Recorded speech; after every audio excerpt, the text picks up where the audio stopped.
Make sure to like this video and hit that subscribe button right now to see much more content just like this. The first thing Danielle Brooks saw when she turned onto County Road 418 was a steel gate chained shut across the entrance to her grandfather's ranch. The second thing she saw was the man standing beside it, with a shotgun resting against his thigh.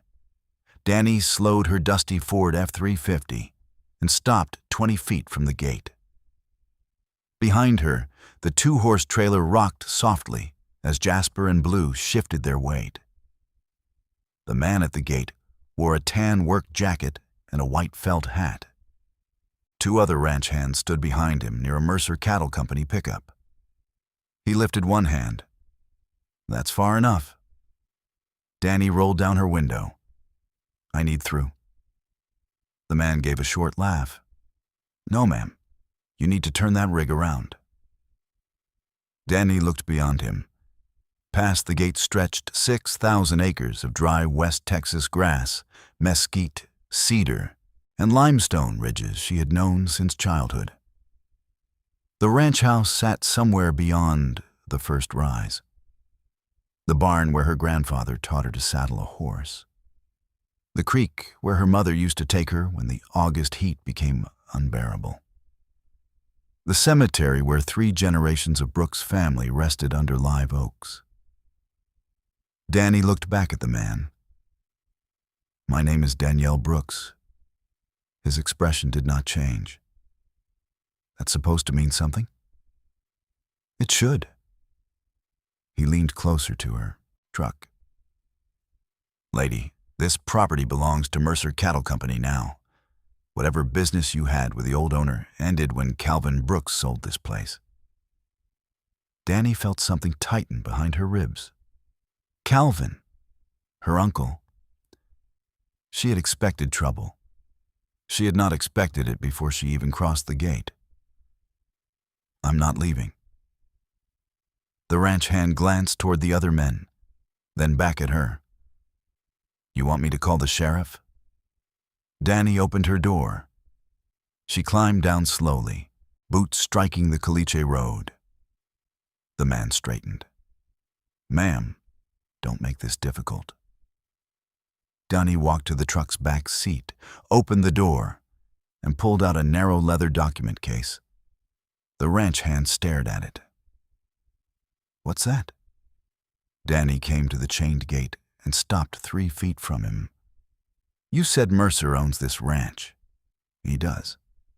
"You sure?" "I was standing right here when the papers got signed." Danny opened the leather case.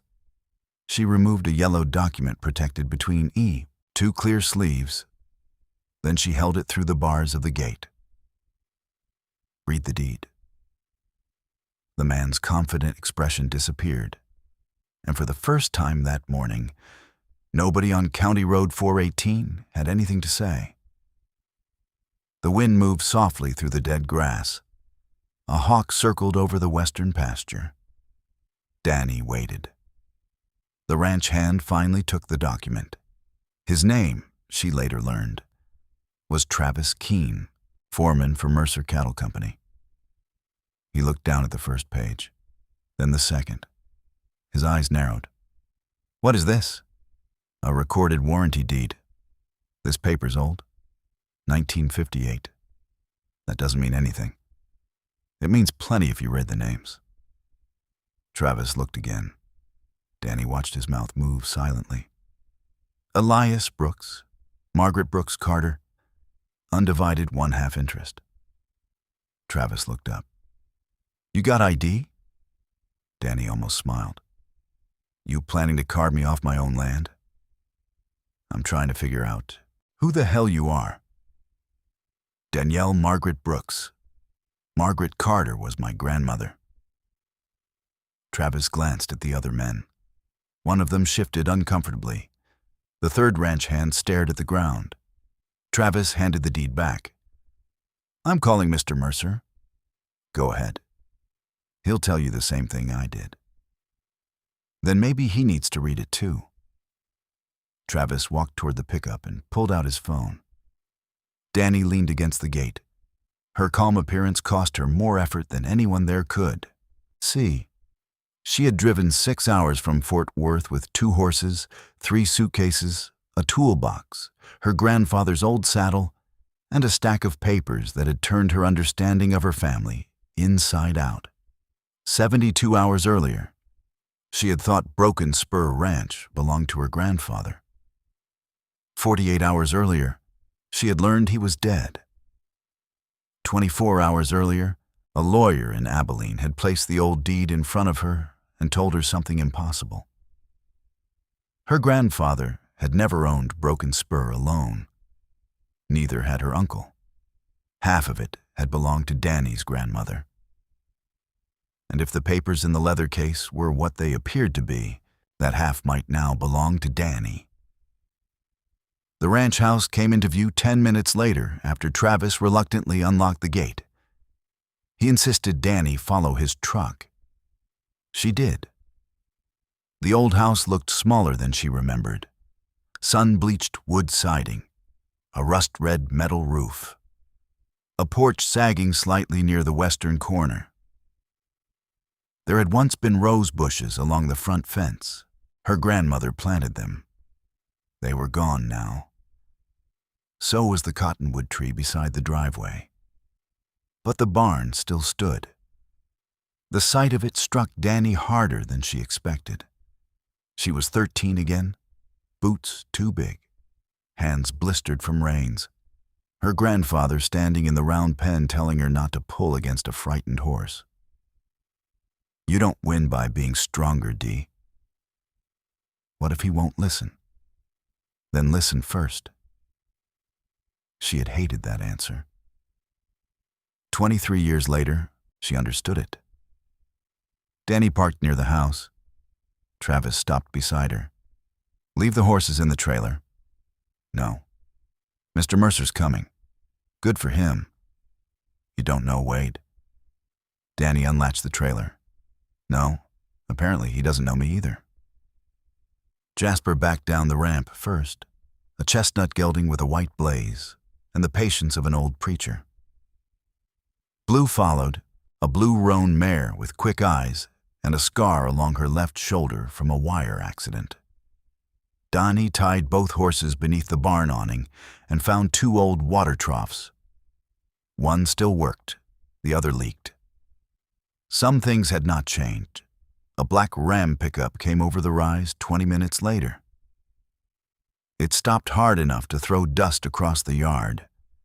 Wade Mercer stepped out wearing pressed jeans, expensive boots, and the kind of expression Danny had seen on ranch owners who were used to solving problems by entering a room. He was somewhere in his mid-40s, tall, broad through the shoulders, with silver beginning at his temples. He did not look angry. That concerned Danny more than anger would have. He walked directly toward her. You Danielle Brooks? Yes. I'm Wade Mercer. I figured. His eyes moved to the horses, then the house, then the leather case under Danny's arm. Travis says you've got some kind of deed. Not some kind. Wade held out his hand. Danny gave him a photocopy. He read it faster than Travis had. When he finished, he folded it once. This doesn't prove you own anything. It proves my grandmother did. 68 years ago. Property rights don't evaporate because paperwork gets inconvenient. Wade's jaw tightened. You a lawyer? Horse trainer? Then you might want to let somebody who understands real estate explain this to you. Danny met his eyes. My lawyer already did. For the first time, Wade looked uncertain, only for a second. Then it disappeared. My company bought this property legally from Calvin Brooks 9 months ago. How much? That's none of your business. If half of what you bought belongs to me, I'd say it's exactly my business. Wade stepped closer. I paid $4.8 million for Broken Spur. Danny stared at him. The number landed heavily. Her family ranch had never felt like something that could be translated into millions. It was dust, sweat, funerals, Christmas mornings, horsehair on old jackets, her mother crying in the kitchen, her grandfather sitting alone on the porch after sunset. Wade continued. We had title work done, survey, legal review, bank review, everything cleared.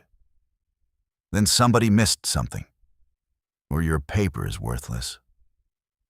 Danny's voice cooled. Careful. I'm not accusing you of anything. You're standing on my grandmother's land calling her deed worthless. Wade looked toward the house. Calvin told us you hadn't been here in 20 years? 21. He said you wanted nothing to do with the ranch. He said a lot of things. That part true? Danny hesitated. Yes. Then why now? Because her grandfather was dead. Because 3 nights ago she had opened a box delivered by a probate attorney and found a note written in her grandfather's shaking hand. Dee, I should have told you before. Because she had spent 21 years telling herself she did not care what happened to Broken Spur, and because apparently that had been a lie. My reasons aren't your concern. Wade looked at her for a long moment, then handed the copy back. I'll give you until tonight. For what? To take your horses and leave voluntarily. Danny laughed once. You didn't hear me at the gate. Oh, I heard you. Then hear this too. I'm staying. You stay. You're trespassing. You remove me. You may be illegally evicting an owner. Wade's expression hardened. Sheriff can sort that out. Call him. You really want to make this public? Danny slipped the papers back into the case. Mr. Mercer, 3 men stopped me at the gate of the ranch where my family has buried people since 1912. She stepped closer. You made it public before I got out of my truck. Sheriff Owen Keller arrived just before noon. He came in an aging Tahoe that looked like it had crossed every cattle guard in Tom Green County. Keller was 63, heavy-set, gray-haired, and careful in the way experienced lawmen became when they knew a simple call was about to become paperwork. He knew Danny. That surprised her. Danielle Brooks. She shook his hand. Sheriff. Last time I saw you, you were what, 16? 17. You broke Tommy Bell's nose at the county fair. He grabbed me. Keller looked toward Wade. She broke Tommy Bell's nose. I heard. Tommy probably deserved it. He did. The sheriff removed his hat. All right. Somebody tell me why I got 2 property owners threatening to have each other arrested. I'm not threatening anybody, Danny said. Wade looked at her. She refuses to leave private property. My property. See? Keller sighed. They moved to the porch. Danny showed him the deed. Wade showed him a digital copy of the closing documents on his phone. The sheriff read both, then read them again. Finally, he rubbed the bridge of his nose. This is above my pay grade. Wade frowned. She's trespassing. Maybe. There's no maybe. Keller pointed at Danny's paper. That creates maybe. That document's from 1958. So's half the courthouse. Wade exhaled sharply. Keller looked at Danny. You planning to move into the house? Yes. Wade immediately said. No. Keller raised one hand. Here's what I'm doing. Nothing. Wade stared. Excuse me. I am not dragging Miss Brooks off this property while she's holding a facially legitimate deed with a claimed ownership interest. So she gets to occupy my ranch? Until a judge tells me who owns what, I suggest nobody starts changing locks, moving cattle, tearing down buildings, or doing anything stupid. Wade's face darkened. My operation already has cattle here. How many? 812 head. Danny looked at him. You moved cattle onto Broken Spur? I bought Broken Spur. Keller put his hat back on. Both of you get lawyers. He turned toward his Tahoe, then stopped. And stay away from Tommy Bell. Danny almost smiled. Wade did not. When the sheriff left, Wade stood beside his pickup, staring across the pasture. For a moment, he looked less like an antagonist and more like a man who had been hit by something he could not see. Danny noticed. Then he turned. My lawyer will contact yours. Fine. You touch my cattle, there'll be trouble. I don't want your cattle. You interfere with my employees. Same thing. Tell your employees not to point shotguns at me. Travis looked away.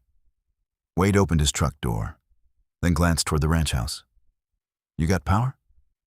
I'll find out. Water? Same answer. House hasn't been lived in since Calvin left. Danny narrowed her eyes. Where did Calvin go? Wade paused. Thought you'd know.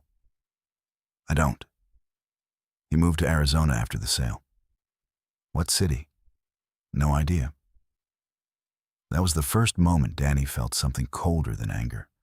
Her uncle had sold the ranch. Her grandfather had died, and Calvin had disappeared. By sunset, Wade Mercer and his men were gone. The ranch fell quiet. Danny stood on the porch listening to cicadas and wind moving through dry grass. Broken Spur had never been truly silent when she was young. Her grandmother hummed while cooking. Her grandfather's boots crossed the porch before sunrise. Her mother played old soul records too loud on Sundays. Calvin argued with everybody. There were dogs, radios, screen doors, slamming, cattle bawling from distant pastures. Tonight there was only wind. Danny entered the house. Dust covered everything. The living room furniture was gone. Family pictures had been removed from the walls, leaving pale rectangles. In the kitchen, the old yellow Formica table was still there. One chair remained. Danny touched the back of it. She remembered sitting there at 15 while her mother packed a suitcase. That memory came suddenly. Her mother, Renee, crying silently. Grandpa in the hallway, Calvin shouting from the porch, and Danny asking the only question that mattered. Are you coming back? Her mother had knelt in front of her. I love you, baby. That's not what I asked. Renee had looked toward the hallway, then back at Danny. I need you to remember something. What? Not everything people tell you about family is true. 3 days later, Renee Brooks disappeared from Danny's life. Not literally. There had been birthday cards, occasional phone calls, then fewer, then almost none. Danny had blamed her for leaving, for choosing whatever life came next over her own daughter. Her grandfather had raised Danny after that. Calvin stayed around the ranch, and nobody ever explained what happened. Danny climbed the narrow stairs. Her old bedroom door was open. The wallpaper had faded. A horseshoe still hung above the window. She smiled, despite herself. Then she noticed something on the floor. An envelope. It was dusty except for one clean edge, as if someone had recently moved it. Danny picked it up. Her name was written across the front. Not Danielle. D, her grandfather's handwriting. She sat on the edge of the bare mattress frame and opened it. Inside was one sheet of paper. D, if you found this, then either I finally got brave enough to tell you, or I ran out of time. Broken Spur was never mine alone. Your grandmother, Margaret, owned half from the beginning. When she died, that half should have passed according to her will. It did not. I let something happen that I should have stopped. Calvin knows part of the truth. Your mother knows the rest. Do not trust the county records by themselves. Look where Margaret kept what mattered. I am sorry. Grandpa. Danny read it 4 times. Then she looked around the room. Look where Margaret kept what mattered. Her grandmother kept recipes in the kitchen, cash in a coffee tin, jewelry in a sewing box, letters in a cedar chest. Danny stood. The cedar chest had once been at the foot of her grandparents' bed. She crossed the hallway. The master bedroom was empty. No chest. She checked the closet. Nothing. Then she remembered. After Margaret died, Grandpa had moved the cedar chest to the attic because he could not stand looking at it. Danny found the attic stairs in the hallway ceiling. The ladder groaned under her weight. She climbed into darkness, carrying a flashlight. Dust floated through the beam. Boxes sat beneath the rafters. Old tack, Christmas decorations, a broken fan, a child's rocking horse. And against the far wall, beneath a canvas tarp, stood the cedar chest. Danny's heart began beating faster. The lock was broken. She opened the lid. Blankets, church programs, her grandmother's blue dress, photographs. Danny lifted everything carefully. Nothing. Then she ran her hand along the cedar bottom. One corner moved, a false panel. Danny pried it up. Underneath lay a packet wrapped in wax paper. She unfolded it. There were letters, dozens. Most were addressed to Margaret. Several were from a name Danny recognized, Arthur Mercer. Danny sat back. Mercer. She took the first letter. June 12th, 1977. Margaret. Elias came to see me again. He thinks we can settle the south boundary without lawyers, and I agree. The creek should remain shared as our fathers intended. Neither family should ever fence the other away from water. Danny stopped. Arthur Mercer. Wade's father? She read another. This one was dated 1982. Margaret, I signed the agreement. You should keep your copy somewhere Calvin cannot find it. I do not say that lightly. Danny's skin prickled. She kept reading. The letters described land boundaries, grazing rights, water access, family disputes. Then something changed. By 1989, the letters became more personal. Arthur wrote about Renee, Danny's mother. Margaret, I saw Renee in town yesterday. She looked frightened. She would not tell me why. I believe Calvin knows about the mineral lease and is pressuring Elias to sign. Please watch that boy. Greed is becoming something worse in him. Danny read the sentence again. Mineral lease. She pulled out the next letter. Before she could open it, headlights swept across the attic window. Danny froze. A vehicle entered the yard. She checked her watch. 10:42 p.m. Wade had no reason to be there. Neither did his men. Danny turned off the flashlight. The headlight stopped near the barn. A door slammed, then another. Danny moved quietly down the attic ladder. She did not turn on lights. In the kitchen, she took the .38 revolver her grandfather once kept above the refrigerator. It was still there, empty. Of course. She set it down, then grabbed a heavy flashlight instead. Outside, Jasper whinnied. Danny slipped through the back door. 2 figures were near the barn. One held a flashlight. The other was pulling at the door. Hey! Both men turned. Danny walked toward them. What are you doing? The taller one raised his hands. Easy. She recognized Travis. The other man was younger. Wade send you? No. Then you picked a strange time to visit. Travis looked embarrassed. I left something. At 10:40 at night? My father's saddle. Danny stopped. What? Wade moved some tack here when we started using the north pasture. I left my dad's saddle in the barn. So, come tomorrow.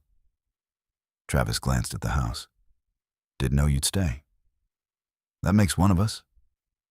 The younger man muttered, Told you this was stupid. Travis shot him a look. Danny watched both men carefully. Get the saddle. Travis entered the barn. Danny followed. His father's saddle hung on a rear rack. He lifted it, then stopped. What happened to this? A long cut ran through the leather skirt. Fresh. Travis touched it. His face changed. That wasn't there. Danny looked closer. The cut had been made with a knife. Who else uses this barn? Mercer hands. Calvin? Not since the sale. Travis looked around, then at Danny. You been in here tonight? No. The younger man shifted near the doorway. Donnie turned. What's your name? Luke. You know something, Luke? He shook his head too quickly. Travis saw it. Luke. I don't know anything. Then why you look like you swallowed a nail? Luke hesitated. Finally, he said, Somebody was out here last week. Who? I don't know. Black SUV. No plates I could see. Doing what? Went in the house. Danny felt a chill. You tell Wade? Thought it was one of his people. Travis asked, Why didn't you tell me? Luke shrugged. Wasn't my business. Danny thought about the envelope in her bedroom. One clean edge. Someone had been inside the house recently. Someone might have found her grandfather's letter, or been looking for it. Get your saddle, she said. Travis nodded. At the doorway, he stopped. For what it's worth, I didn't know about the deed. I know. You think Wade did? I don't know. Travis considered that. Wade's a lot of things. That's supposed to reassure me? No. He adjusted the saddle over his shoulder, but thief ain't one of them. After they left, Donnie locked every door. She slept badly. At 5:17 the next morning, someone pounded on the front door. Danny came downstairs wearing jeans and an old t-shirt. Wade stood outside. He looked like he had not slept either. What? He held up his phone. You filed a notice against the property. My lawyer did. You clouded my title. I protected my claim. You understand my bank sees this. They can freeze my operating line. That sounds like something your attorney should discuss with mine. Wade stared at her. $4.8 million? You mentioned that. I borrowed $3 million against my family ranch. Danny paused, that she had not known. Wade continued. I bought Broken Spur because Mercer cattle was boxed in. Drought burned us for 3 years. Feed prices went up. The South lease disappeared. This place gave us water, grass, room to survive. So Calvin sold you salvation. He sold me land. Maybe land he didn't own. Wade stepped onto the porch. Tell me what you want. Truth. Truth doesn't pay banknotes. No, but lies created yours. His jaw tightened. Money? Danny stared. What? You want a settlement? I got here yesterday. Everybody has a number. That how you bought Calvin? Wade went still. I didn't buy Calvin. You paid him nearly $5 million. I paid for a ranch. Same difference if he sold what wasn't his. Wade exhaled. I'm offering you a clean way out. And I'm telling you, I haven't decided what out looks like. He looked past her toward the house. You planning to run this ranch? Maybe. You know cattle? Enough. That answer means no. Danny leaned against the doorframe. You know horses? Enough. That answer means no. For the first time, Wade almost smiled. It vanished quickly. Calvin said you trained show horses for rich people. I trained damaged horses for people who don't know what to do with them. Same thing. Sometimes. Wade looked toward Blue, who stood in the paddock staring at them. What happened to that mare's shoulder? Barbed wire. Bad scar. She lived. Lucky. No, good veterinarian, better aftercare. Wade nodded reluctantly. Point is, broken spur isn't sentimental property. It's working country. I know what it is. Do you? Danny's voice sharpened. I spent 16 years here. You left. The word landed harder than he intended. Danny's eyes cooled. So did your understanding of my family. Wade regretted it immediately. She could see that. He removed his hat. All right. He turned to leave, then stopped at the steps. Court hearing is Friday. Danny frowned. That fast? My lawyer requested emergency relief. Of course he did. You should be ready. I will. Wade put his hat back on. So will I. By Friday morning, half the county seemed to know. The courthouse in San Angelo had once been a place Danny associated with vehicle registrations and her grandfather complaining about taxes. Now reporters waited outside. Not television stations, not yet. Local paper, agricultural radio. A young woman live streaming from her phone. Danny hated all of it. Her attorney, Marcus Bell, met her near the steps. Marcus was 52, compact, calm, and one of those lawyers who looked less impressive until he started speaking. You ready? No. Good. Danny glanced at him. Good. People who think they're ready for court usually haven't understood court.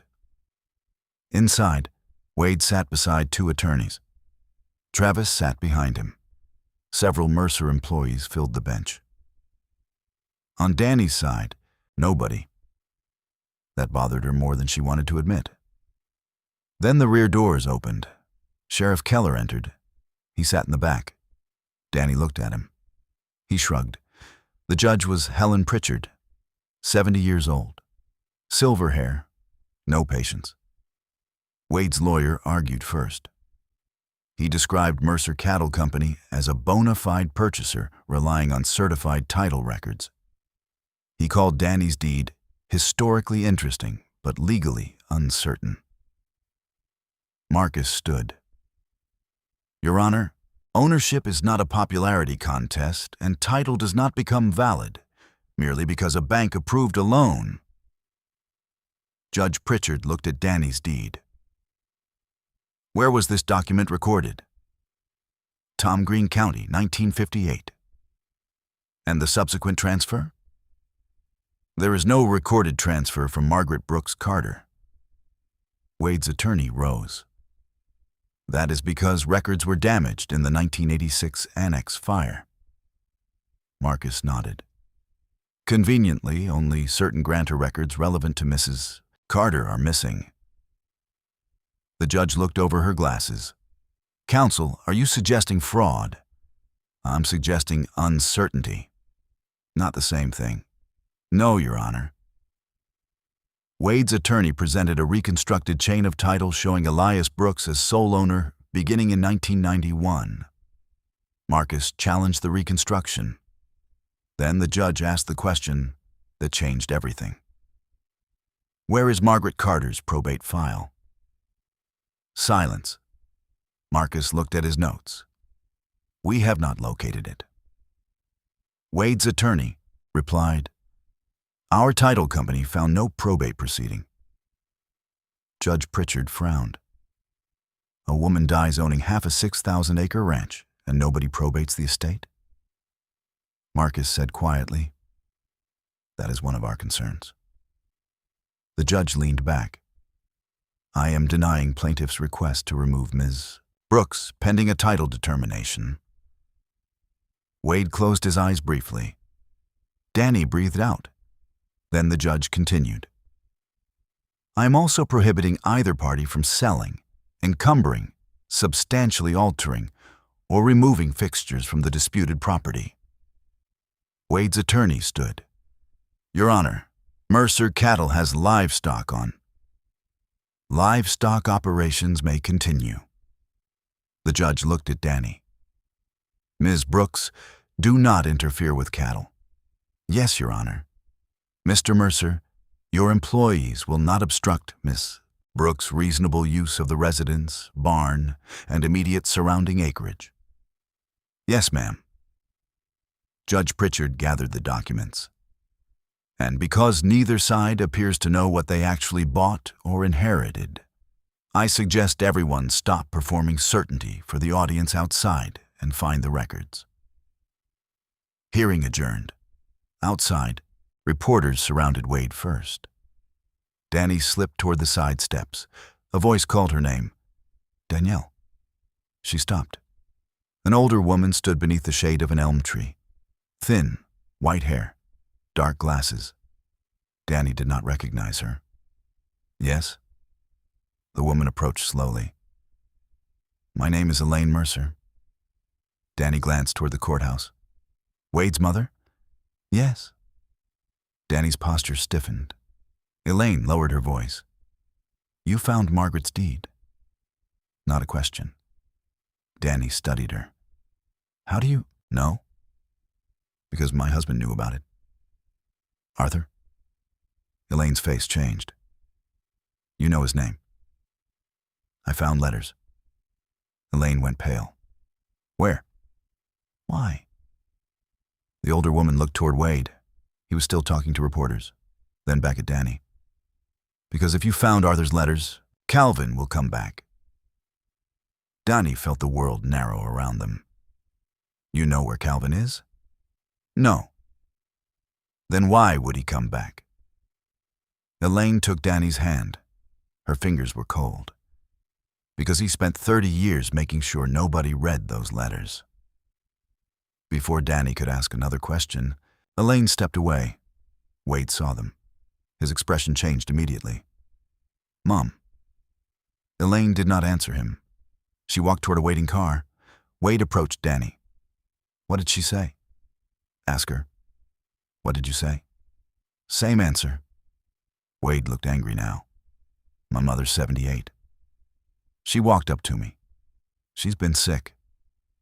I didn't know. She doesn't need this. Danny stared at him. Neither did my family. Wade's mouth tightened. Everything isn't a fight. Funny thing to say after trying to have me removed from my own house. He looked at her for a second, then nodded. Fair. That surprised her. He left. Marcus came down the steps. What was that? Complication. Legal? I don't know yet. Those are my favorite. Danny looked at him. I need to find my grandmother's probate file. Already working on it. And I need to find my mother. Marcus paused. You don't know where she is? Not exactly. Then we have 2 searches. No. Danny looked toward the street where Elaine, Mercer's car, disappeared.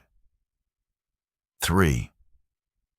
She spent the next week digging through boxes, county archives, old newspapers, and the memories of people who had spent most of their lives trying not to remember. The probate file was nowhere. Margaret Brooks Carter had died on October 8th, 1990. Cancer. Danny remembered the funeral. She was 6. She remembered rain, a black dress itching her neck, her mother holding her hand too tightly. She remembered her grandfather crying only once, behind the barn, where nobody could see. According to courthouse indexes, Margaret's estate had never been formally opened. According to Grandpa's letter, That was impossible. Then Danny found something stranger.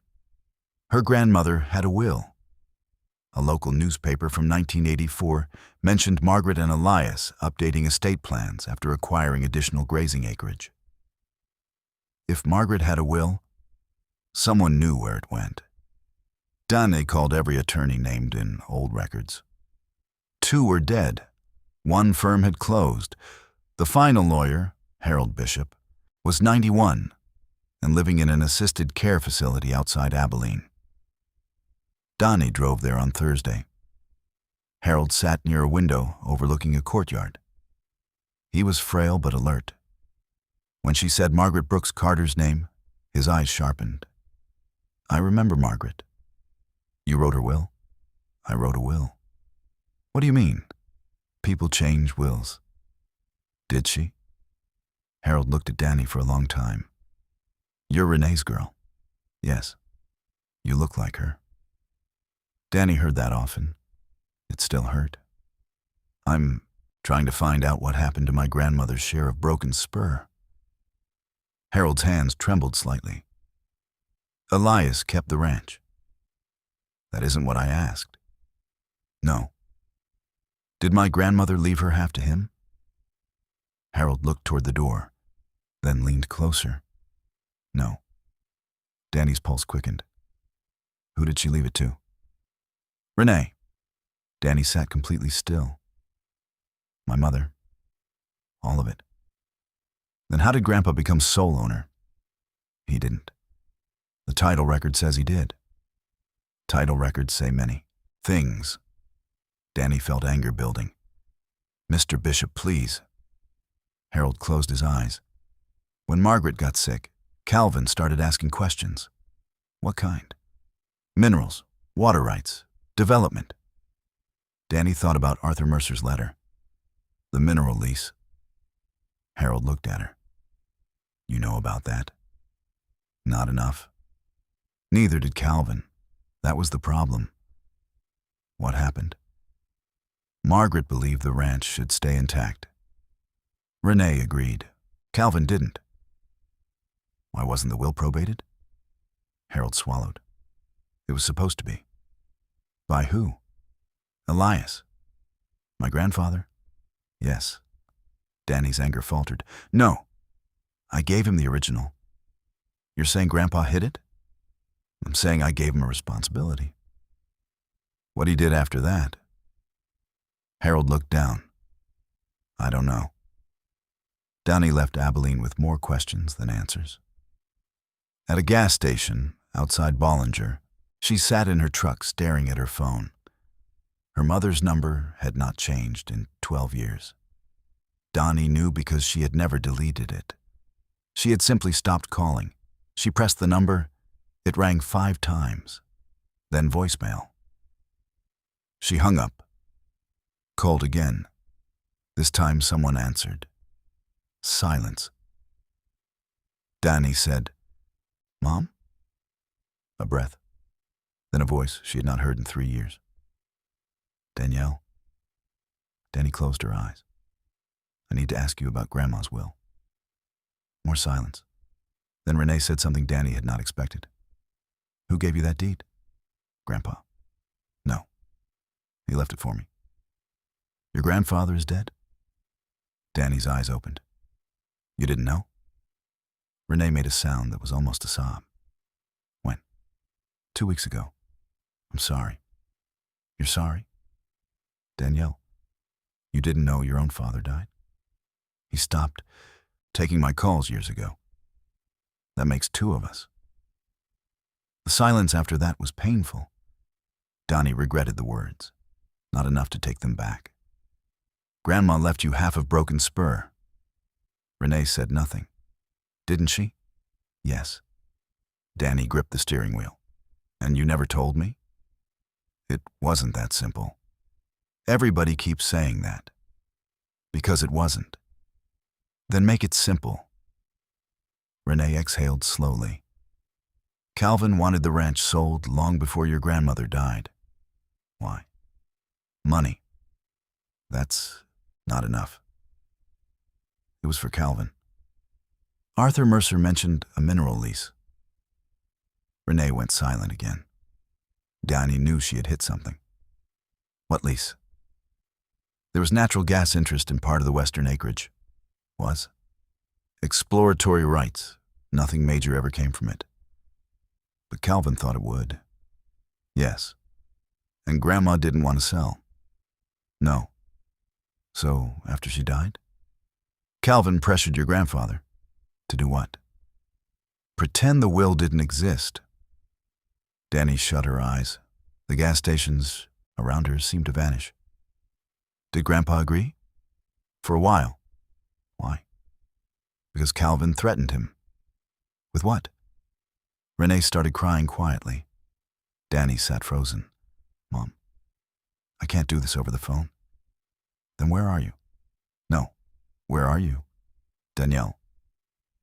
I have spent half my life angry at you because you left me in that house and nobody would tell me why. Her voice broke despite her efforts. So this time, you tell me where you are. Renee was quiet for almost 10 seconds. Then she gave her an address in Tulsa, Oklahoma. Danny arrived the next afternoon. Her mother lived in a small brick house on a tree-lined street. Nothing about it matched the dramatic version Danny had invented over the years.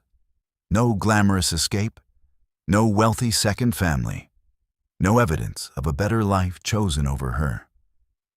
Just a modest house, a garden, wind chimes, a 10-year-old Toyota in the driveway. Renee opened the door before Danny knocked. She was 62. Gray threaded through her dark curls. Her face had softened with age. Danny saw herself in it. That made everything harder. Neither woman hugged. Come in. The living room smelled like coffee and lavender. Photos stood on shelves. Danny stopped. There were pictures of her, high school graduation, her first rodeo buckle, a magazine clipping from an equine training article, a screenshot of a social media post where Danny had rehabilitated an abused mare. You kept these? Renee looked embarrassed. I followed what I could. You could have called. I know. The words were so simple they disarmed Danny. Renee sat. Danny remained standing. Tell me. Her mother folded her hand. Calvin had debts. What kind? Gambling, bad investments. Some people he borrowed money from. When? Late 80s. He was in his 20s. He started young. So he wanted Grandma's land. He wanted her signature on a mineral and development option. She refused. Yes. And Grandpa? Your grandfather always believed Calvin would grow out of whatever trouble he was in. He didn't. No. Renee stared at her hands. After Mom died, her will gave me her half of Broken Spur. She also appointed your grandfather trustee until I turned 35. Why? Because she didn't trust Calvin. Apparently she was right. She usually was. What did Calvin threaten Grandpa with? Renee looked up. Me. Danny frowned. What do you mean? Calvin accused me of stealing from the ranch. Did you? No. He had been moving money through an operating account. When I confronted him, he reversed it. Reversed what? He made it look like I had written checks. Danny stared. You're saying he framed you? Yes. Why didn't Grandpa believe you? He did. Then why did you leave? Because Calvin had something worse. Renee stood and walked to a cabinet. She removed a photograph. Old, faded, a pickup truck crushed against a tree. Danny recognized the truck. Her grandfather's 1978 Chevrolet. What happened? Do you remember Billy Mercer? No. Arthur Mercer's younger brother. Danny shook her head. He died in that truck in 1989. What does that have to do with you? I was driving. Danny felt the floor shift beneath her. You killed him? It was an accident. Renee's voice shook. We were coming back from San Angelo. A deer crossed. I swerved. The truck rolled. Why was Billy with you? He was helping me gather proof against Calvin. Danny sat slowly. Proof of what? Forged checks, false leases. He'd started signing your grandfather's name. Did anyone know you were driving? Calvin did. Police? No. Why? Billy was drunk. I wasn't. But Calvin moved Billy into the driver's seat before the sheriff arrived. Danny stared at her mother. That makes no sense. It kept me from being blamed. Then how was it a threat? Because Calvin photographed the scene before he moved him. Understanding came slowly. He could prove you were actually driving. Yes. But it was an accident. I had been drinking too. Renee's eyes filled. Not enough to feel drunk. Enough that a blood test could have destroyed my life. Danny said nothing. I was 25. You were 5.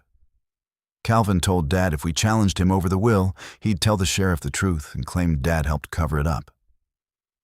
Danny felt sick. So Grandpa hid Grandma's will. Yes. And you left. I thought I was protecting you. By disappearing?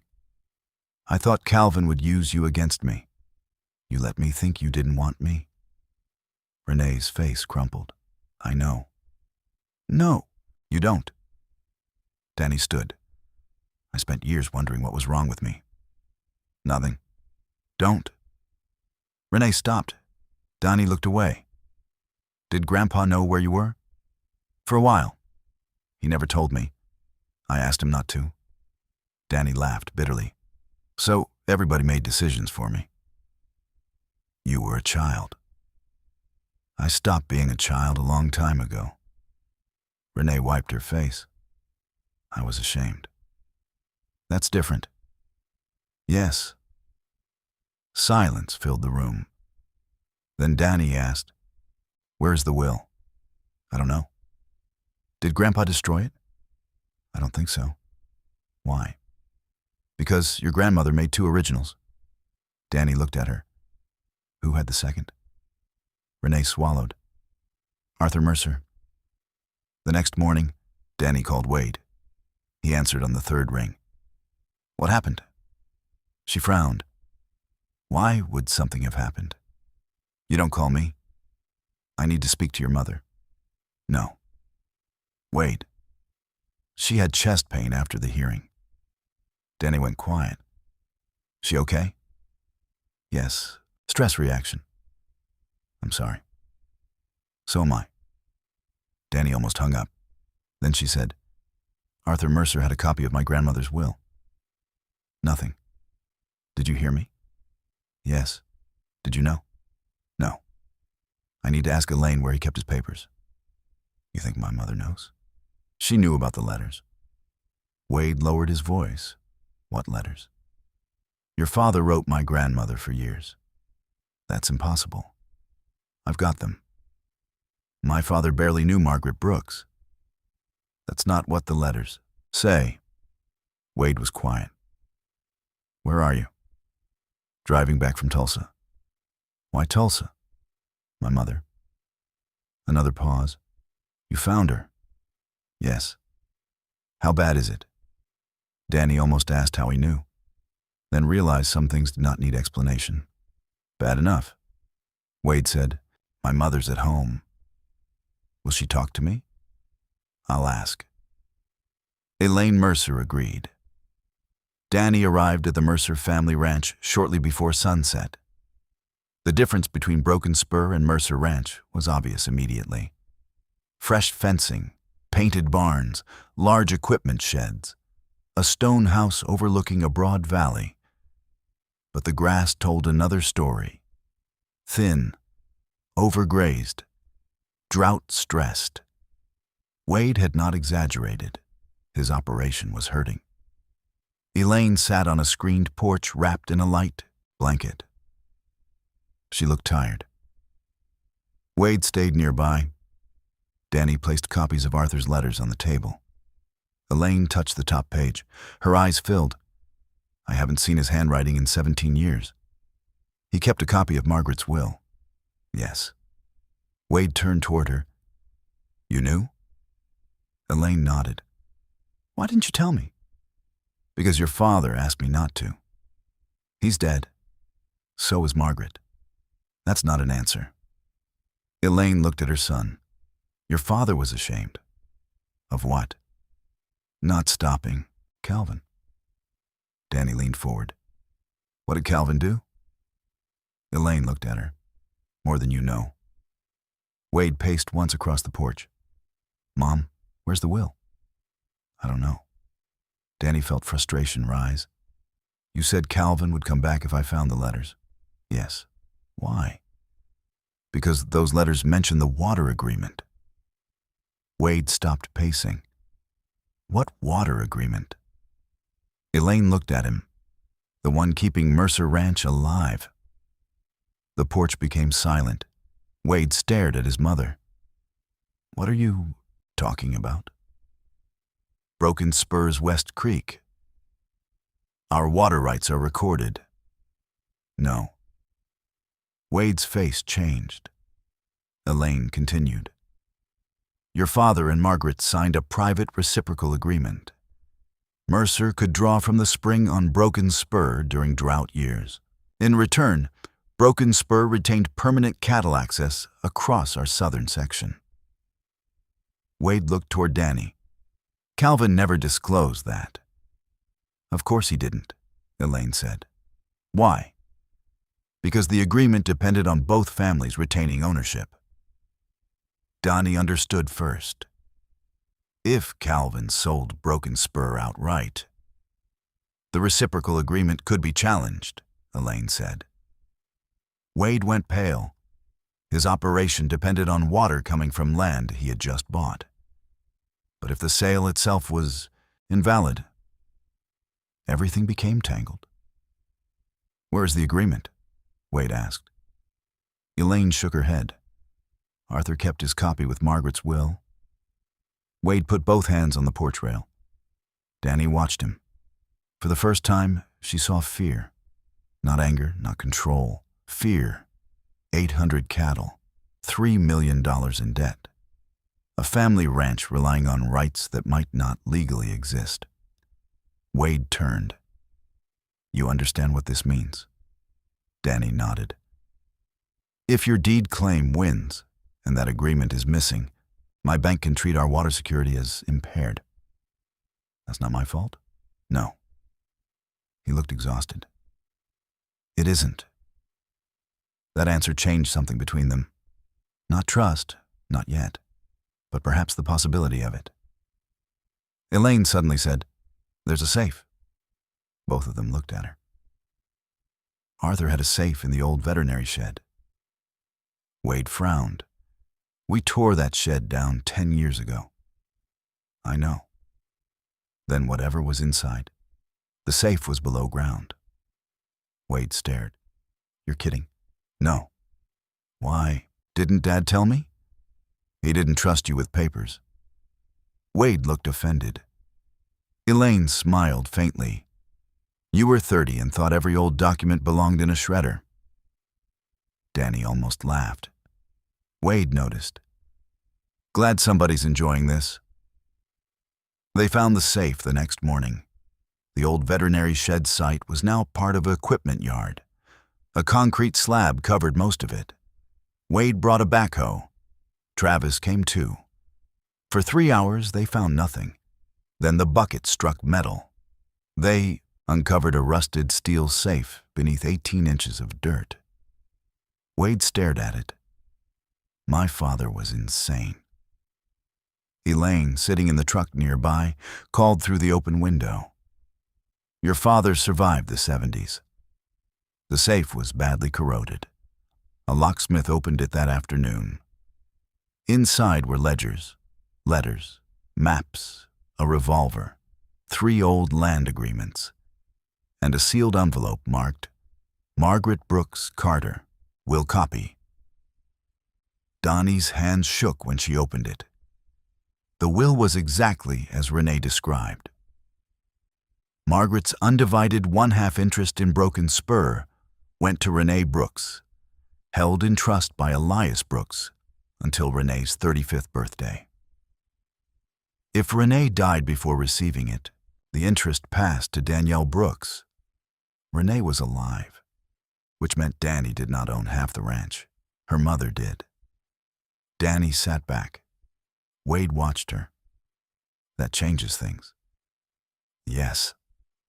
The realization felt strangely disappointing. All week Danny had been fighting for something she believed was hers. Now the law seemed to say otherwise. Then Marcus Bell, who had driven out to examine the documents, picked up another paper. "Wait," he read, then looked at Danny. "What?" "This is a trust modification. Renee had signed it in 1994. Danny stood. "What does it say?" Marcus read carefully. "She assigns her beneficial interest to Danielle Brooks, effective upon Danielle reaching age 30. Danny stared at him. "My mother gave it to me." "Looks that way. Why?" Nobody there could answer. Then Travis, who had been sorting old ledgers, said, "Y'all need to see this." He held up an accounting book. Wade walked over. "What?" "Payments." "To who?" Travis handed it to him. Wade read. His face hardened. Every year from 1992 through 2001, Arthur Mercer had paid money into an account labeled BSR Preservation, Broken Spur Ranch. Danny looked at Elaine. "What was this?" Elaine shook her head. "I don't know." Marcus traced the numbers. These aren't small. 20,000, 30,000, 45,000. Wade said, "Dad wasn't rich enough to throw this kind of money around." Danny flipped forward. The payment stopped in 2001. Then one final entry appeared, $185,000, settlement to CBCB Calvin Brooks. Danny felt cold. "Your father paid Calvin." Wade shook his head. "For what?" Marcus looked at the documents spread across the table. "That is an excellent question." They found the answer 2 days later. Not in the safe. In an old civil case filed under a business name nobody recognized. West Mesa Resources LLC versus AM Agricultural Holdings. A dispute over mineral option payments. Marcus obtained the archived file. Calvin Brooks had created West Mesa Resources in 1988. Arthur Mercer had created AM Agricultural Holdings 2 years later. The lawsuit alleged that Arthur interfered with Calvin's attempt to lease mineral rights on Broken Spur. It was dismissed after settlement. The settlement amount? $185,000. Donnie sat at the old kitchen table while Marcus explained. Arthur paid Calvin to walk away from the mineral deal. Why? Probably to protect the ranch. Why would Wade's father care that much? Marcus looked at one of the letters. Maybe friendship. Danny shook her head. Not enough. She drove to Elaine's house again. This time Wade was not there. Elaine listened quietly. Then she said, Arthur owed Margaret. For what? For saving Mercer Ranch. When? 1974. Elaine looked toward the pasture. There was a drought worse than this one. Arthur's father had borrowed heavily. Bank was coming. What did Margaret do? She mortgaged her half of Broken Spur. Danny stared. Without Grandpa? She could mortgage her interest. And she gave the money to Mercer's? Loaned. How much? Enough. Did they repay it? Eventually. Then why did Arthur keep helping? Elaine smiled sadly. Because debts between families aren't always financial. She looked at Danny. Your grandmother believed working ranches should survive people's mistakes. That sentence stayed with Danny. 2 weeks passed. The legal fight intensified. Wade's bank requested clarification. Mercer Cattle's credit line was temporarily restricted. Feed purchases became difficult. Employees grew nervous. Donnie's own position strengthened. The original will. The trust modification. The old deed. Marcus believed they could invalidate Calvin's sale. Then the false sense of security arrived. A title expert hired jointly by both parties reviewed everything and gave Danny's claim a strong preliminary assessment. Marcus called her from his office. "If this holds, you own Margaret's original half." "What about Grandpa's half?" "That depends on his estate." "Calvin?" "Possibly." Danny looked across Broken Spur from the porch. Half. 3,000 acres. Enough land to rebuild something. Enough to stop feeling like the ranch had vanished. For the first time since arriving, she allowed herself to imagine staying. Training horses, repairing the barn, maybe bringing her mother back one day. Maybe. That evening, Wade rode over. Not drove, rode. He sat a bay gelding with decent hands. Danny noticed. "You ride better than I expected." Devastating compliment. He dismounted. "I came to talk." That usually costs me money when lawyers say it. "No lawyers." They sat on the porch. Wade looked across the ranch. "My father loved this place." "His letters made that obvious." "I didn't know. Seems to be a family tradition." He smiled slightly. "Yeah." Then he became serious. "If you win your half, what are you going to do?" "Don't know." "Sell?" "No." He looked relieved. "You?" "If I keep anything?" "Yes. I keep cattle." "That's it?" "It's what I know." Donnie nodded. Wade stared toward the western ridge. "I hated you the first day. I noticed. You showed up with one piece of paper and threatened everything I spent 20 years building.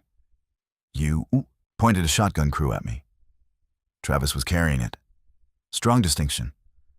Wade laughed, then became quiet. "I was wrong." Danny turned. "About what?" "Telling you to get off." She watched him. That almost sounded like an apology. It was. "Needs work."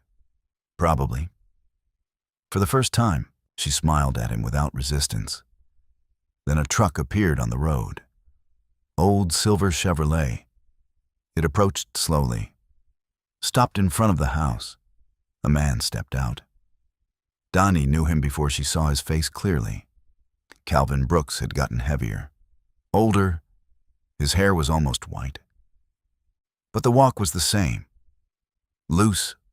Confident. Like every place belonged to him before anyone proved otherwise. Danny stood. Wade stood beside her. Calvin smiled. "Look at you. D." Danny's stomach tightened. "Where have you been?" "Around. Grandpa died." "I heard." "You didn't come?" "No." "Why?" Calvin looked at Wade. "Because I figured I wasn't welcome." Wade stepped off the porch. "You sold me defective title." Calvin laughed softly. "Straight to business." "You knew about Margaret's deed." "I knew a lot of old papers existed." "You knew about the will." Calvin's smile disappeared. Danny stepped forward. "You framed my mother." Calvin looked at her. "So Renee finally talked. Answer me." She always did tell stories when cornered. "Did you forge checks?" "No." "Did you threaten Grandpa?" "No." "Did Arthur Mercer pay you $185,000? That hit him. Only briefly. But Danny saw it. Calvin looked at Wade. "You been digging through your daddy's secrets?" Wade's voice hardened. "Answer her." Calvin looked between them, then smiled again. "Arthur paid me to settle a lawsuit. About Broken Spur. About business." "What business?" business that died 30 years ago. Danny stepped closer. You sold land you didn't own. Calvien's expression cooled. I sold land your grandfather left me. Half of it wasn't his. Your grandmother's interest merged. No. You sure? Yes. Calvin studied her, then reached into his truck. Wade moved instinctively. Calvin laughed. Relax. Cowboy. He pulled out a folder, dropped it onto the hood. Then maybe you should read this deed. Danny opened it. Her breath stopped. A quitclaim deed, dated March 14th, 1995. Renee Brooks conveying all interest in Broken Spur Ranch to Elias Brooks, not to Danny. To Grandpa, notarized, recorded in a neighboring county. Marcus had never found it because it was not filed with the primary property records. Danny stared. This is fake. Is it? My mother assigned her interest to me in 1994. Maybe she changed her mind. Wade looked at the signature. Was this recorded? Sure was. Danny called Renee immediately. Her mother denied signing it. Calvin did not react. People forget. Renee's voice came through the speaker. I never signed that. Calvin leaned closer. Renee, you always were dramatic. Her breathing changed. You forged it. Prove it. The line went silent. Then Renee said, Danielle, look at the notary. Danny did. Notary public, Thomas Vale. Who is he? Renee answered quietly. He died in 1993. Calvin's face changed. Wade looked at him. The silence became dangerous. Calvin closed the folder.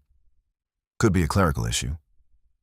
Notary died 2 years before the signature, Danny said.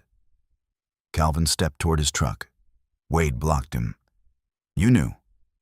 Move. You knew the sale was dirty.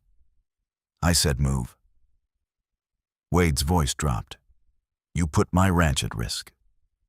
Calvin looked him directly in the eye. You put your ranch at risk when you borrowed $3 million without understanding what you were buying.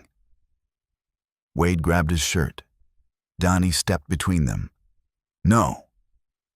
Wade looked at her. He deserves not like this. Calvin straightened his shirt. He smiled at Danny. Still trying to save everybody. She stared at him. What does that mean? You'll figure it out. He got into the truck. Danny watched him leave. Then she realized something. Calvin had not come back to defend the ranch. He had come back because Elaine Mercer was right. He knew the old documents had surfaced, and he was afraid of something they had not found yet. That night, Danny spread every letter across the living room floor. Arthur's words, Margaret's notes, maps, legal agreements, receipts. She searched for what Calvin feared. At 2:13 a.m., she found it. A sentence in a 1990 letter. Margaret, I moved the originals after Calvin found the safe. Elias knows where. If anything happens to either of us, the church record will point Renee home. Church record. Donnie sat upright. Her grandmother attended New Hope Baptist Church. Small congregation, 20 miles east. She drove there after sunrise. The church secretary remembered Margaret. Everyone seemed to. Old membership books were stored in a cabinet. Donnie searched for 3 hours. Nothing. Then an elderly deacon named Clarence Holt arrived. He was 84. When Danny explained, he smiled. Margaret Carter. You knew her? Everybody knew Miss Margaret. Do you know what a church record might mean? Clarence thought. Then walked toward the sanctuary. Maybe not membership. He led Danny to the old Bible on the pulpit. Families had donated pages for memorial inscriptions. Clarence opened the rear cover. A small envelope was taped inside. The adhesive had yellowed. Written across the front, "For Renee," or Danielle after her. Danny's hands trembled. Inside was a key and an address, a bank in San Angelo. Safe deposit box 314. The bank almost refused access. Marcus intervened. The original box lease listed Margaret Brooks Carter and Arthur Mercer, both dead, but a handwritten succession instruction named Renee Brooks. Renee drove down from Tulsa. Mother and daughter entered the bank vault together. Neither spoke. Box 314 was long and narrow. Inside were 4 documents. Margaret's original, will, the water agreement, a mineral map, and a sealed letter addressed to Elias. Donnie opened it. Elias, if Calvin is reading this, then we failed him and ourselves. If Renee is reading it, I am sorry she carried consequences that belong to grown men. If Danielle is reading it one day, then I pray she understands the ranch was never meant to be a prize. Land can make people think ownership means power. It does not. Ownership means responsibility. Broken Spur belongs to whoever is willing to protect the people, animals, water, and history tied to it. Do not let Calvin sell the west section. The cemetery boundary extends farther than the county map shows. Arthur knows. Margaret. Donnie stopped. Cemetery, Renee whispered. There are only family graves. Maybe not. On the mineral map showed the west ridge, and beneath it, marked in pencil, a rectangular area labeled Freeman Plot, 4.8 acres. Renee stared. What's Freeman? Danny did not know. Clarence Holt did. When Danny showed him the map, the old deacon removed his glasses. My lord. What? The Freeman families. Who were they? Black ranch workers, sharecroppers, some freedmen descendants. Donnie listened. In the early 1900s, several families lived west of Broken Spur. Disease came through, influenza maybe. Some were buried out there. On our land. Wasn't Brooks' land then? Why isn't it marked? Clarence looked troubled. County redrew boundaries over the years. Graves got forgotten. Danny remembered Margaret's words. Do not let Calvin sell the west section. She called Marcus. He searched the current Mercer purchase contract. The west section was central to Wade's expansion plan. It was also the highest ground, potential development acreage, and Calvin had included it in the sale. The next twist came harder. Ground-penetrating radar confirmed 27 unmarked graves, some likely more than a century old. The discovery brought state historical officials, local media, families researching ancestry. The ranch dispute was no longer private. Wade's bank froze financing completely pending title resolution and land use assessment. Mercer Cattle began running out of operating cash. 3 days later, Wade sold 40 breeding cows. Danny watched the trailers leave. She understood what those cows meant. Genetics built over decades. Future calves. Years of work converted into immediate money because a legal fight had tightened around his throat. Wade did not complain. That made it worse. Travis found Danny repairing fence near the creek. Wade's gonna lose the ranch. She stopped. Which one? Mercer. Danny looked at him. He borrowed against it for Broken Spur. Bank's nervous. I know. 32 people work for him. I know that too. He didn't forge your family papers. Danny set down the fence stretcher. You think I should drop my claim? No. Travis surprised her. I think you should know what winning costs. Danny looked across the pasture. I've known that since I got here. No. Travis shook his head. You knew what losing cost you. Then he walked away. That stayed with her. The final title hearing was scheduled for September 22nd. Bye-bye. Then, evidence against Calvin had grown.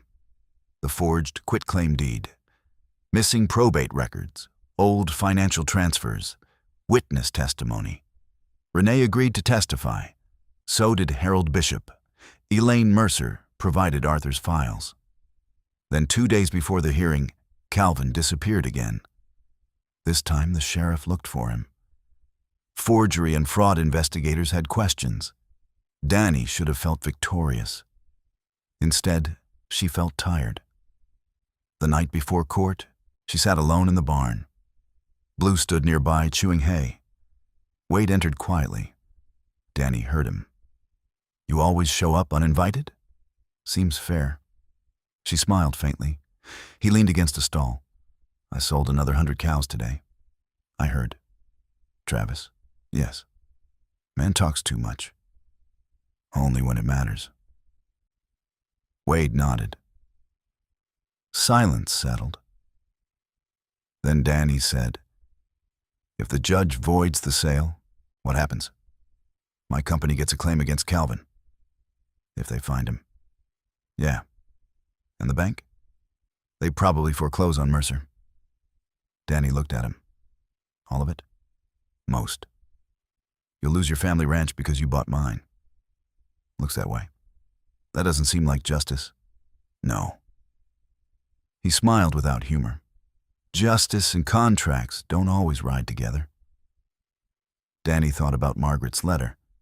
Ownership means responsibility. What would you do if you could start over? Not buy. Broken spur. She laughed. "I mean with the ranch." Wade thought. "Cut the herd, restore grass, fix water systems, stop chasing expansion." "Why didn't you?" "Pride." That answer came immediately. "My father built Mercer into something people respected. I thought bigger meant better." He looked down. "Turns out bigger mostly means more ways to go broke." Danny nodded.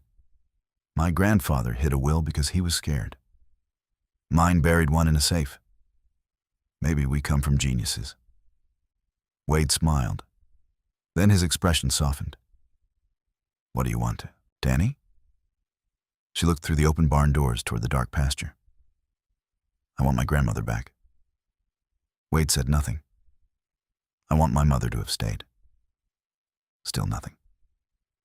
"I want Grandpa to have told me the truth before he died." She swallowed. "And none of that is available?" "No." "So I guess I need to decide what I want that still exists."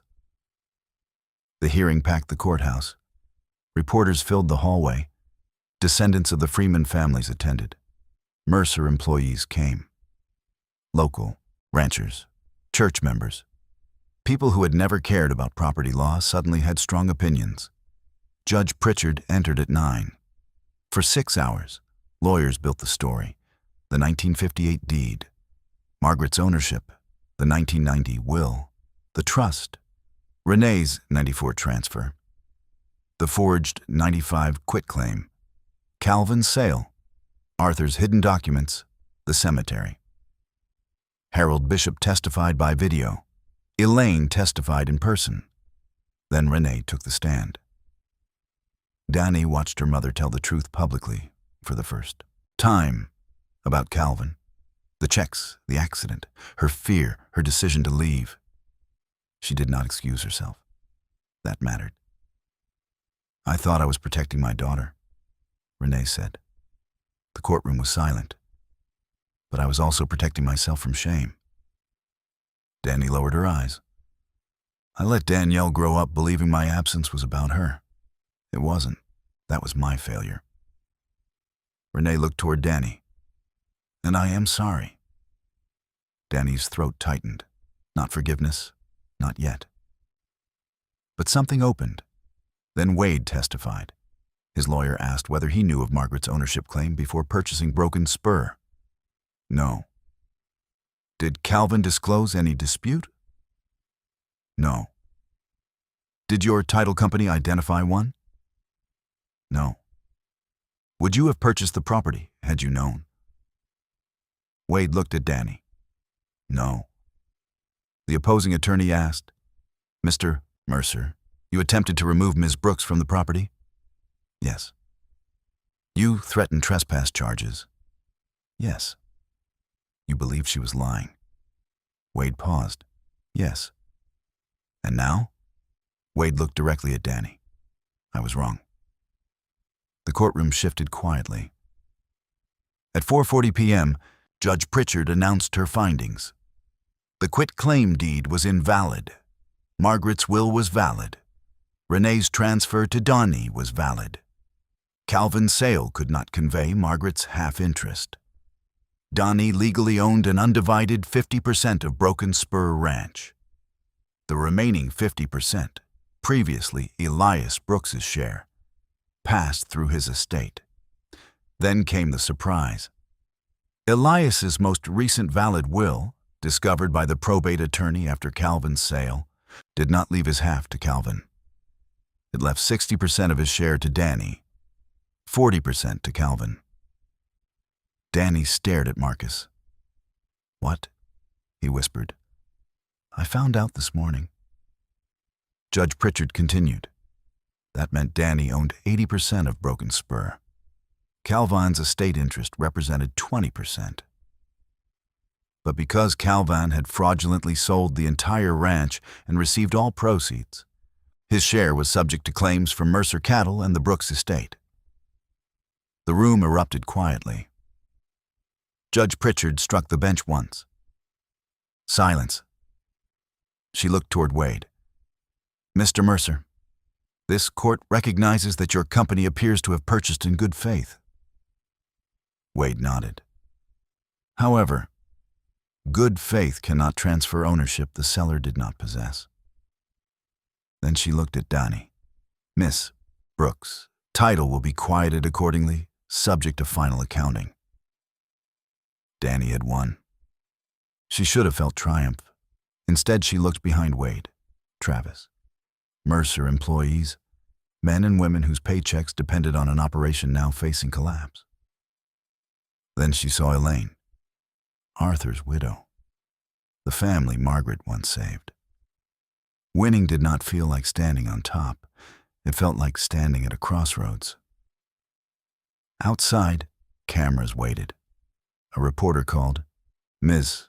Brooks, what are you going to do with the ranch? Danny stopped. Marcus leaned toward her. You don't have to answer. She looked at Wade. He stood 20 feet away. For the first time since they met, he looked defeated. Danny faced the reporter. I'm going home. That was all she said. 2 days later, everyone gathered in the Broken Spur kitchen. Danny, Renee, Wade, Elaine, Marcus, Travis, Sheriff Keller, unofficially, and 3 representatives of Freeman descendants whose ancestors were likely buried on the Western Ridge. Donnie stood at the head of the old Formica table. I'm not selling Broken Spur. Wade nodded.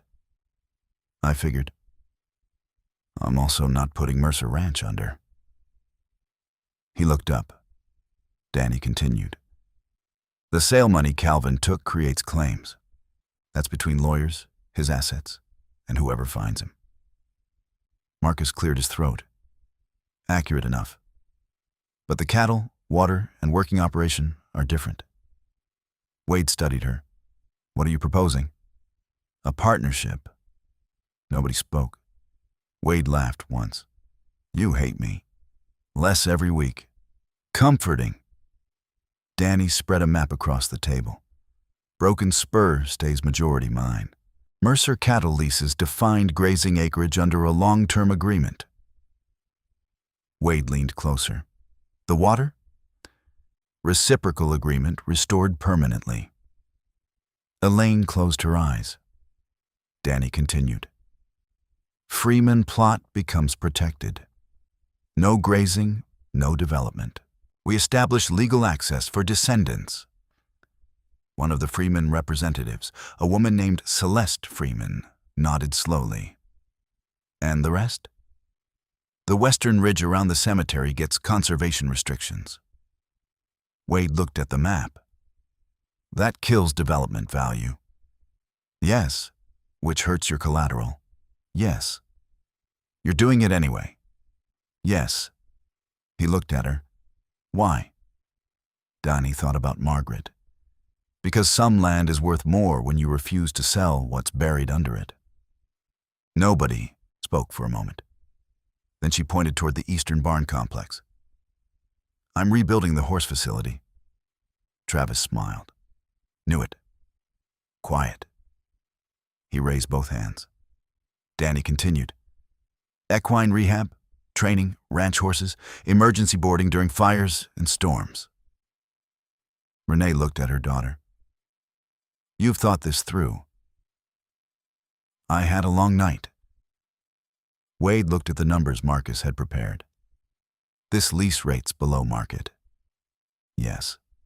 Why? Because you're taking responsibility for fence, water infrastructure, and pasture restoration. You trust me with that? No. Wade smiled. Fair. You earn trust. He nodded. Also fair. The partnership saved Mercer Ranch. Barely. Wade had to restructure debt, sell more cattle, reduce expansion, except that his father's version of success did not need to become his. Danny repaired Broken Spur slowly.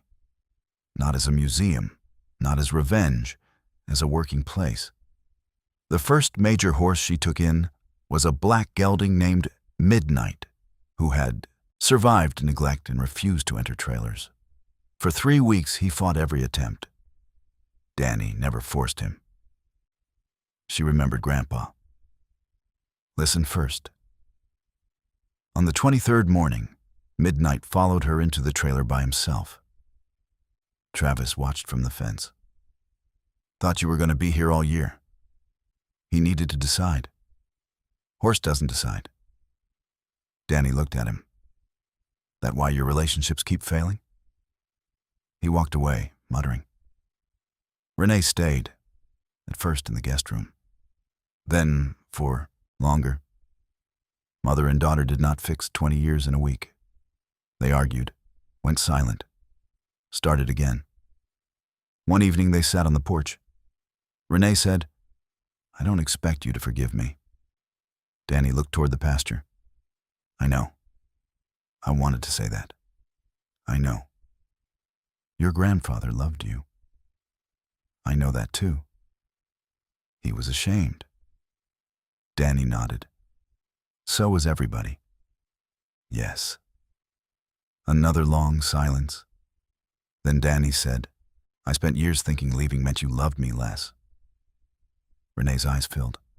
I loved you enough to be afraid. That wasn't enough. No. Renee nodded. But it was real. Danny looked at her mother.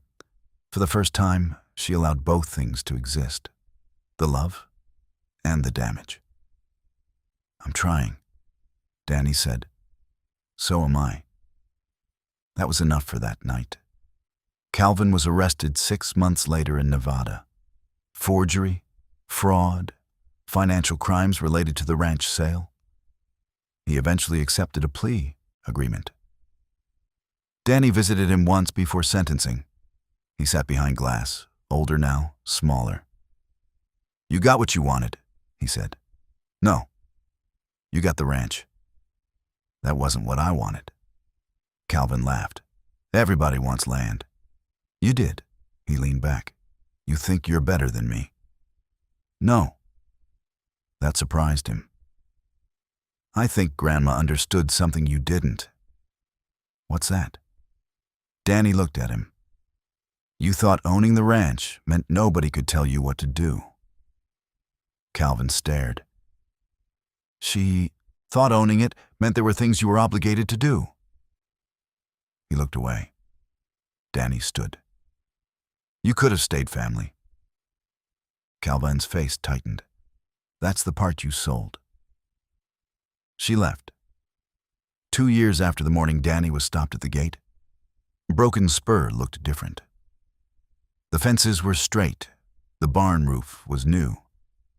Native grass returned to parts of the western pasture. Mercer cattle grazed on a rotational plan that Wade complained about constantly and secretly admitted was working. The Freeman Cemetery had a simple stone marker near the road. 27 names were still unknown, but descendants came each spring. They planted wildflowers. Danny's horse program gained a reputation across West Texas. Veterans came to work with difficult horses. Young ranch kids trained there. Injured animals arrived from seizures, storms, fires, and abandonment cases. Blue became an old mare who ruled the barn. Jasper became everyone's favorite. Wade became something harder to define. Not partner exactly, not only neighbor. He appeared most evenings, sometimes with paperwork, sometimes with fence complaints, sometimes with no excuse at all. One October sunset, he found Danny sitting on the same gate where Travis had once stopped her. The steel chain was gone now. A wooden sign hung beside it. Broken Spur Ranch Est, 1912. Beneath it, smaller, Brooks family land. Wade leaned against the fence. You know, Travis still tells everybody you threatened him with a deed. I did. He says it was terrifying. He had a shotgun. Still claims deed was worse. Danny smiled.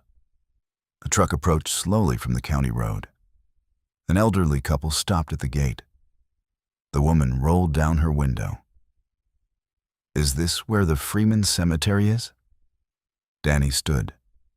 Yes, ma'am. My grandmother said her grandfather might be buried here. Danny opened the gate. You're welcome to look. The woman smiled. Thank you. The truck drove through. Wade watched it disappear.